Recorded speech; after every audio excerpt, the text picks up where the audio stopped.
서론적으로 저희가 지난주에도 말씀드렸지만 앞으로 말씀 포럼을 하려고 합니다. 말씀 포럼은 무엇을 두고서 말씀 포럼이라고 하느냐? 말씀에서 내가 은혜 받은 것, 내가 말씀에서 붙잡은 것, 그것을 말하는 부분도 우리가 말씀 포럼이 되겠지요. 그 말씀 자체가 내게 은혜가 되고 말씀을 통해서 하나님께서 나의 영적 문제를 해결하시고 이런 부분들도 말씀 포럼이 될 겁니다. 근데 성경에 나와 있는 말씀 포럼의 중요한 부분은 먼저 확인을 하셔야 돼요. 성경에는 말씀 포럼을 어떻게 했냐? 마태의 말씀 포럼입니다. 마태는 어떻게 말씀 포럼을 했냐면요.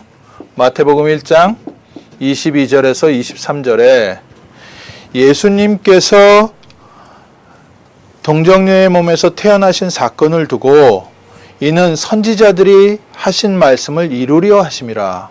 뭐 했어요? 말씀이 성취된 것을 포럼했습니다. 그러면서 보라 처녀가 잉태하여 아들을 낳으리니 그 이름을 임마누엘이라 하리라. 특히 마태는 유대인들을 향해서 복음서를 썼습니다. 그러니까 마태복음에는 제일 구약 성경에 말씀이 성취된 것을 많이 기록하고 있어요. 말씀 포럼의 굉장히 중요한 모델을 마태복음 통해서 볼 수 있습니다. 계속해서 예수님과 함께 다니면서 예수님의 사역을 보고 예수님의 역사를 봤는데 예수님이 대단하다, 굉장한 분이다 라고 얘기한 게 아니라 이는 구약 성경 선지자들 통해 예언되어 있는 창세기 3장 15절의 주인공 아니냐. 말씀 성취에 대한 포럼을 했습니다. 저희가 한 주간 이런 부분들이 보여야 되거든요. 바울은 어떻게 말씀 포럼을 했냐?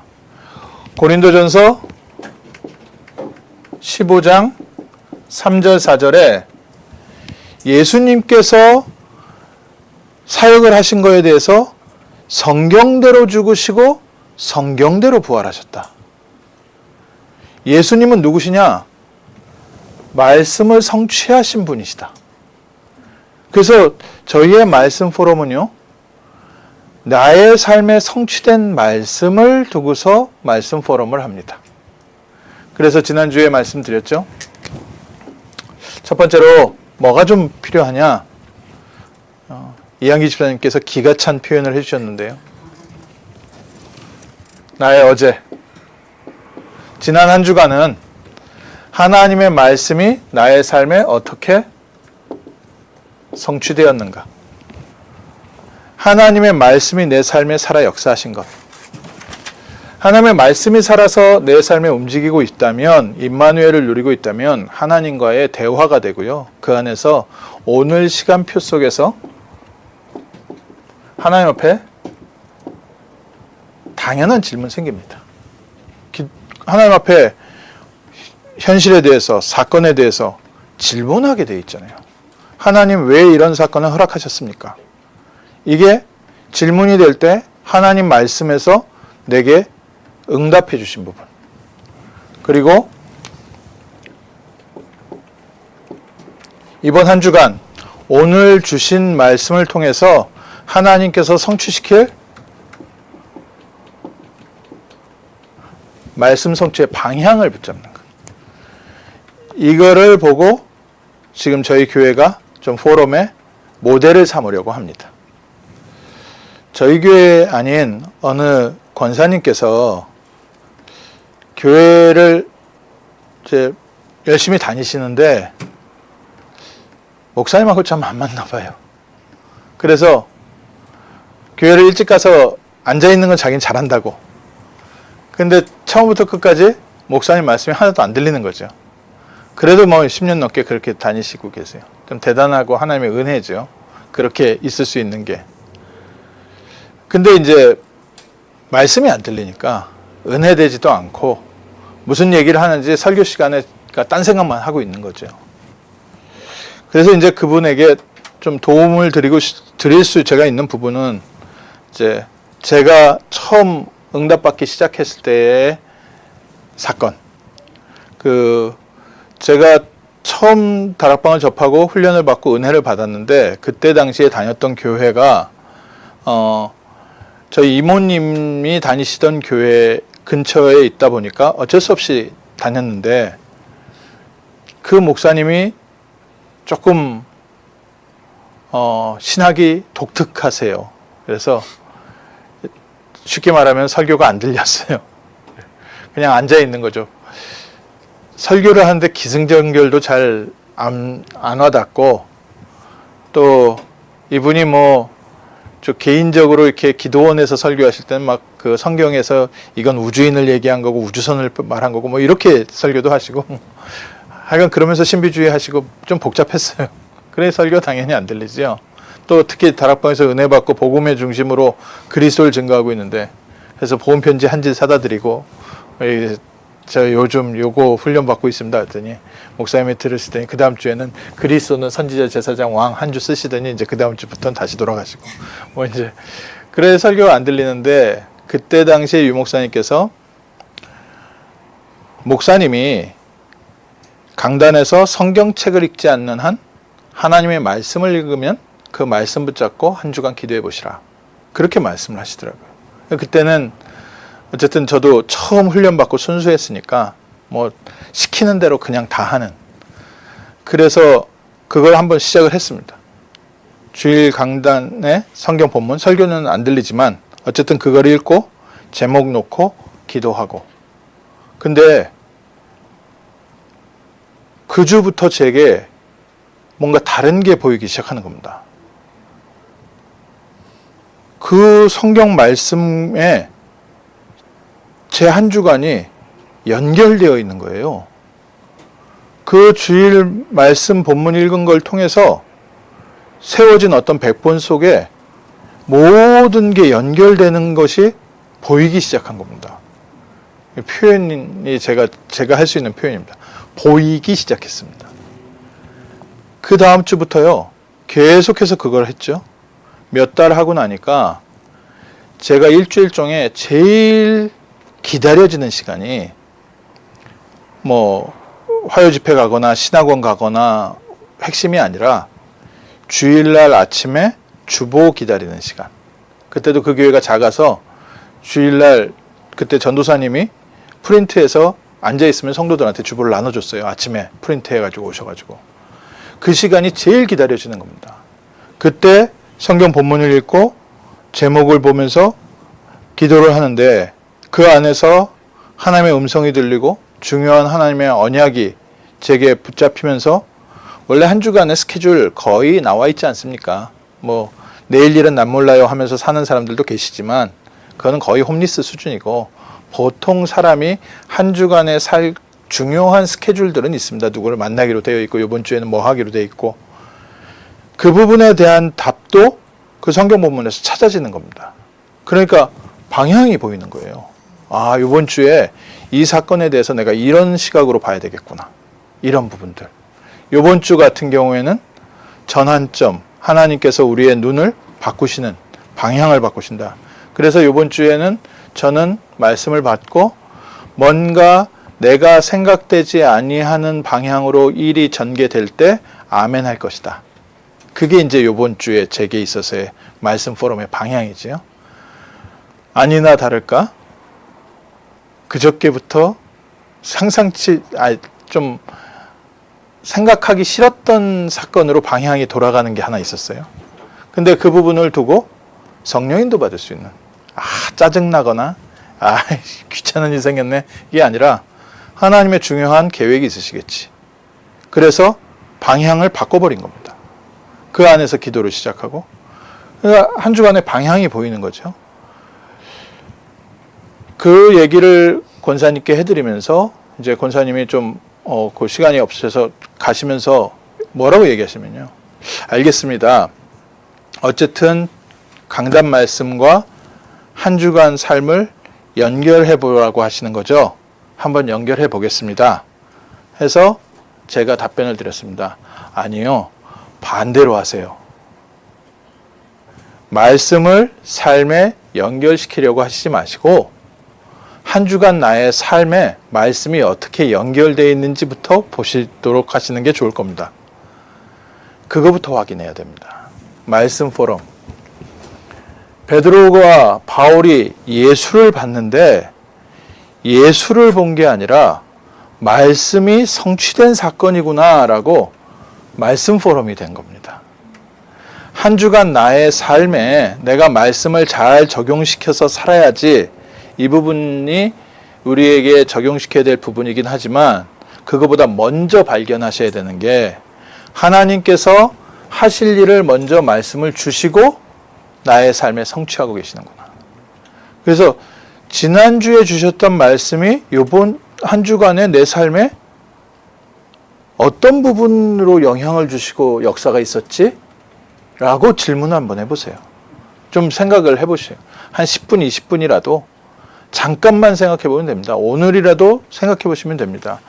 이번 주의 말씀은 아시아로, 터키 지역으로 들어가는 전도의 문을 막고 하나님께서 마게도냐로 방향을 바꿔주셨는데, 지금까지 내가 준비하고 생각했던 것이 계속 막히던 게, 이게 혹시 하나님께서 마게도냐에 예비되어 있는 방향으로 여시려고 허락하신 사건 아니냐라는 마음으로 한번 질문하시면서 이번 주의 모든 사건이 어떻게 하나님 말씀에 지배받고 있는지, 말씀이 내 삶에 어떻게 성취되고 있는지 라고 먼저 확인해 보시라는 거예요.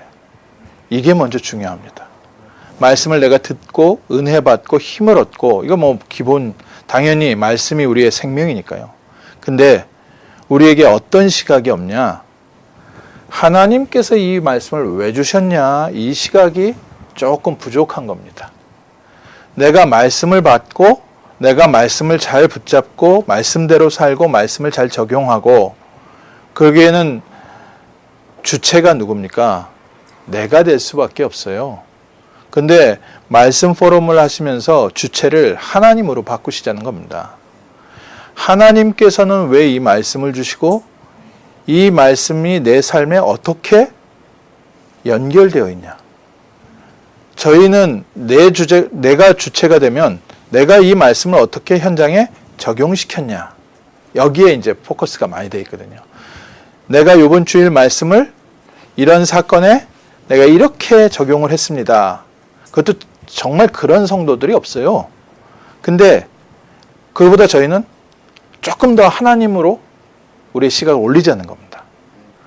하나님께서 나도 알지 못하는 부분에 이 말씀을 먼저 주시고 어떻게 말씀대로 내 삶을 성취하시고 말씀이 능력이 되어 내 삶에 역사하고 있는가를 조금 보기 시작하는 겁니다. 그럼 우리의 모든 신앙이 내 중심이 아니라 나를 구원하신 그리스도 중심 되게 되어 있습니다. 그런 말씀 포럼. 그러니까 처음에는 이게 조금 잘 안 보일 수도 있습니다. 안 보여도요, 그렇게 보도록 기도를 하세요. 안 보이면 하나님 눈 열어 주시옵소서. 그 엘리사가 사환을 위해서 기도했듯이 저의 눈을 열어 주옵소서. 불말과 불병거를 보여주시옵소서. 그래서 기도를 한번 해보세요. 하나님의 말씀이 한 주간 나의 삶에 어떻게 성취된지. 그래서 지난주 한번 생각해 보십시오. 지난주에 주셨던 말씀과 지난주의 한 주간이 어떻게 연결되어 있었는지. 지난주에 하나님께서 주셨던 말씀이 지난주에 일어났던 여러 가지 사건들에게 어떤 답이었었는지, 어떤 영향이 미쳐지고 있었었는지, 조금만 저희가 강단 말씀 중심으로 하나님의 역사를 보기 시작하면 이 안에서 가장 중요하게 느껴지는 축복이에요. 나의 삶에 세밀하게 함께 하시는 하나님의 손길을 볼 수 있습니다. 하나님께서 나와 함께 하신다. 저희가 아멘 하지요. 믿음으로 아멘 하는데, 이 믿음으로 처음에 은혜 받고 아멘 했던 게 10년 지나고 20년 지나고 신앙생활 할수록 그냥 대명사로 남아버리는 겁니다. 의미 없는 내게 그냥 정의일 뿐이지, 데피니션일 뿐이지, 내게는 아무런 감동이 없는 단어로 남아있어서, 설교 때 하나님이 여러분과 함께 하십니다, 우리 성도와 하나님이 함께 하십니다, 이 말을 들으면 아멘하고 그 당시에 조금 힘이 돼도 현실에서는 저 멀리 계시는, 우주에 넘어 계시는 하나님 언제 역사하실래요? 라는 멀리 계신 하나님으로 신앙생활을 대부분 하게 됩니다. 근데 성령께서, 성삼위 하나님께서 오늘도 나와 함께 하고 계십니다. 보셔야 됩니다. 어떻게 함께 하고 계시는지 확인하셔야 됩니다. 이거는 제가 여기에 적어드린 거는 믿으라는 게 아닙니다. 확인하시라는 겁니다. 성령님은 지금도 나와 함께 하시면서 내 삶에 역사하고 계시는데 어떻게 역사하고 계시냐? 성령께서는 하나님께서 주신 말씀을요, 지금도 성취하고 계십니다. 그러면 말씀이 없으면 내게 성취되고 있는 부분들이 안 보여지지요. 그래서 말씀을 듣고 은혜를 받고 힘을 얻는 게 참 좋은 건데, 그게 내 중심이 돼버리면 그럼 힘 안 되는 날은 어떻게 해요? 말씀을 받았는데 내게 와닿는 게 없는 날은 어떻게 해요? 왜냐면 포럼 하실 때 이렇게 말씀하시는 포럼이 있습니다. 요번 주에는 제가 붙잡은 게 하나도 없어요. 붙잡혀진 게 하나도 없어요. 사실이겠죠? 또 그렇게 포럼 하실 수 있다는 것은 굉장히 솔직한 거겠죠? 그러나 하나님은 잡고 계세요. 하나님이 나를 잡고 계시다는 걸 아셔야 돼요. 내게 부딪혀오거나 내가 붙잡은 거나 내가 이해한 게 없어서 그렇지, 하나님께서는 나를 아시고 나를 붙잡고 성취시킬 말씀을 주셨어요. 그 말씀을 한 주간 내 삶에 어떻게 성취되고 있는지를 보면 임마누엘이 이거구나, 이거를 아시게 된다는 거예요. 그래서 더 이상 믿음이 우리의 관념 속에, 우리의 어떤 신념 속에 있는 게 아니라 나와 함께 하시는 그리스도 성삼위 하나님을 날마다 확인하고 동행하는 사실적 믿음이 되어져가는 과정이 됩니다. 그래서 말씀 포럼을 어쨌든 누구와 나눈다, 안 나눈다 이전에 우리에게는 성취시키는 하나님이 함께하고 계십니다. 이건 먼저 확인부터 하시라고요. 지난 주에도 잠깐 말씀드렸는데 사도행전 1장 8절, 오직 성령이 너에게 임하시면 너희가 권능을 받고 땅끝까지 이르러 내 증인이 될 것이다. 예수님께서 승천하시면서 마지막 주신 말씀입니다. 제자들에게 이 말씀이 은혜가 됐겠느냐? 제자들이 이 말씀을 듣고 힘을 얻었겠느냐? 제가 이해되기로는요, 제가 성경을 읽기로는 많이 읽어봤는데 제자들 마음에 크게 와닿지 않았을 것 같다. 크게 감동적인 말은 아니었을 것 같다. 어떤 면에서 좀 이해하기 힘든 말, 예수님 또 알 수 없는 말을 남기고 가셨네 정도의 내용 아니었을까? 왜냐하면 제자들의 질문 자체가 이스라엘 나라를 회복하심이 이때니까. 이때 예수님이 대답하실 때 너희가 성령 충만함을 받으면 이스라엘 나라가 회복될 것이다 하면은 아멘 하고 감동적으로 붙잡고 갔을 겁니다. 근데 예수님이 뭐라 얘기하셨냐면은 이스라엘 나라를 회복하시면 이때니까 했더니 그건 너희 알 바 아니요. 오직 성령이 너희에게 임하시면 너희가 권능을 받고 땅끝까지 이르러 내 이름 증거하고 다닐 것이다. 그 제자들이 듣기에는 지금 예수님 지금 같이 다니고 부활하셔서 같이 다니셔야지 뭐 지금 이게 무슨 얘기입니까? 전혀 가슴에 와닿거나 붙잡힐 만한 내용이 없었던 기도 제목이에요. 그런데 약속하신 말씀대로 이게 제자들 3년 훈련의 결과죠.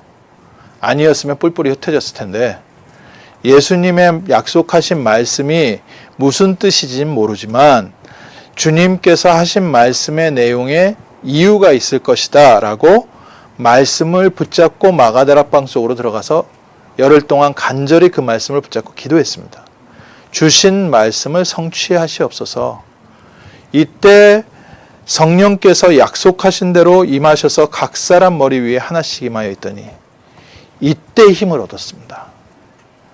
저희가 말씀을 받을 때는요, 이 목사님 설교가 어떤 면에선 맞을 수도 있고 안 맞을 수도 있고, 또 설교 주제가 이번 주 나의 설교 주제와는 전혀 안 맞을 수가 있어요. 제가 지난번에 한국 갔다 와서 그 중직자분들, 성도님들 얘기한 것처럼 오천종족 하는데 저한테는 전혀 와닿질 않아요. 그러겠지요. 그냥 평상시 삶을 사시는 분들한테 오천종족 문이 열려서 그 사람들이 초청이 돼서 응답의 문이 열렸습니다. 내 개인의 삶하고는 아무런 감동 없는 그런 부분이 있을 수도 있어요. 그러니 오천전적 설교 때마다 얘기하는데 아멘 아멘 아멘 하는데 그거는 하나님의 말씀에 맞고 하나님의 나라에 맞으니까 아멘 하지만 내게는 와닿는 설교가 아니잖아요. 그럴 수 있다는 거예요. 그런데 하나님은 그 말씀을 하실 계획으로 먼저 선포하시고 성취하고 계시고 그 속에 내 삶이 함께 있다는 겁니다. 그래서 내 삶에 하나님의 말씀이 성취된 것을 발견할 때 이때 세상과 바꿀 수 없는 새 힘을 얻게 됩니다. 이때부터 사람이 바뀌어지는 거예요. 환경이 똑같은데 뛰쳐나가서 그리스도의 복음을 증거했습니다. 환경이 똑같은데 많은 사람이 15개 나라에서 와가지고 예루살렘 북적북적 해가지고 아이고 우리 숨어있는데 저 사람들 아이고 어떡하냐 좀 조용히 있어야지 우리가 숨어있는데 라고 생각할 만한 환경이 오히려 눈이 바뀌어서 하나님께서 15개 나라의 문을 여셨구나. 가서 담대히 복음을 증거했습니다. 언제요? 하나님께서 주신 말씀이 성취된 게 확인되었을 때. 이번 주부터 그래서 말씀을 들으실 때 어떤 면에서 감동받으려고 듣지 마세요. 하나님께서 어떤 말씀을 행하시려는지 하나님의 입장에서 말씀을 한번 들어보세요. 하나님이 하시려는 일. 우리에게도 필요한 부분이 있어서 하나님께서 우리에게 힘도 주시고 우리의 삶에 답이 되는 말씀도 주시고 우리도 질문이 있잖아요. 질문에 대한 해답도 주시고 하는데 더 중요한 것은 보라 처녀가 잉태하여 아들을 낳으리니 그 이름을 임마누엘 하리라. 하나님께서 주신 저 말씀이 너무 소중한 말씀인데 유대인들이 그 말씀에 관심이 없었다는 거예요. 내가 어떻게 말씀을 지키면서 사는지에 관심이 있었다는 거예요. 그러다 보니까 중요한 말씀은 성취됐는데 안 보인 겁니다. 근데 이 유대인들이 어떤 사람들이에요? 성경을 다 외운 사람들이에요. 모세오경을 다 외웠어요. 처음부터 끝까지. 전에도 말씀드렸잖아요. 그 두루마리 성경 그 회당에 가서 이렇게 보는데 저 유대인 글자는 자음이 없어요. 모음만 쭉 써 있어요. 우리나라 요즘 뭐 초성 게임 하듯이 기억, 이응, 기억하면 그게 무슨 뜻이냐 뭐 이런 것처럼 다 자음만 써 있어요. 그리고 우리 성경은 지금 몇 장 몇 절에서 같이 찾지요. 그 두루마리 성경은 그게 없어요. 창세기부터 시작해가지고 모세오경 끝날 때까지 한 두루마리에 써 있어요. 모세오경이. 근데 그 사람들이요, 딱 그 매주 두루마리를 쭉 펴서 읽어요. 그 주 읽을 거를. 어떻게 찾는지 모르겠어요. 도대체 그 두루마리에서 돌려가지고 거기서 요번 주 읽을 절을 찾아서 읽는 거예요. 어떻게 그걸 합니까? 했더니 그 랍비가 하는 얘기가 계속하면 됩니다. 그러더라고요. 그만큼 말씀에 대해서는 아주 통달한 사람들이에요. 근데 뭘 못 봤어요? 말씀이 성취된 건 못 봤어요. 말씀을 지키면서 사는데 관심을 갖고 있다 보니까 말씀이 내 삶에 성취된 거는 못 본 거예요. 우리가 말씀대로 살아야 된다는 부분에 잡혀서 하나님의 말씀이 지금도 살아서 역사하는 살아있는 하나님이신지를 못 본 거예요. 그래서 제가 조금 오늘 길게 설명을 했는데 이번 주부터는 뭐 하자? 하나님의 말씀이 내 삶에 어떻게 성취되고 있는지 이것을 한번 보자. 먼저 그거부터 보십시오. 그러면 달라집니다. 거기서 확신이 생깁니다. 하나님이 나와 함께 하시는구나. 말씀을 주시고 말씀을 성취하시는구나. 그리고 성령께서는 지금도 내 안에서 성령님 내 안에 계세요, 안 계세요? 저 예전에 그런 질문 많이 했지요. 특히 저희 어머님 다녔던 교회는 순복음교회라 거기는 성령 받아야 된다고 그러거든요. 성령 받으려면 어떻게 되냐? 어쨌든 뒤집어질 때까지 기도를 해야 돼요. 그래서 방언 받아야 성령 받았다 그래요. 방언 안 받으면 거의 성령 못 받은 사람 취급받아요. 근데 성령 받아도 우리가 마음을 악하게 쓰든지 죄를 계속 지면 성령이 떠난다고 그래요. 그러니 한 번 떠난 성령을 두 번째 다시 오게 하는 건 더 힘들다는 거예요. 그래서 성령이 계신지 안 계신지 계속 확인해야 돼요. 뭘로 확인해요? 방언 기도로 확인하는 거예요. 그러다가 이제 좀 뭐 신앙생활 띠리리 하게 하다가 또 다시 조금 신앙생활 하려고 그러면 뭐 확인해요? 성령이 아직도 내 안에 계시나? 그거 확인하는데 정말 모든 믿는 자에게는 성삼위 하나님께서 성령으로 함께하고 계십니다. 그분이 어떤 일을 하고 계시냐? 내 삶에 하나님의 뜻을 성취하고 계십니다. 그러니까 내 안에 구원받은 하나님의 자녀고 내 안에 성령이 계시느냐? 하나님 말씀에서 아멘 믿지만 실제 내 삶에 확인 가능한 사실이냐? 확인 가능한 사실입니다. 하나님의 말씀은 성취되고 있습니다.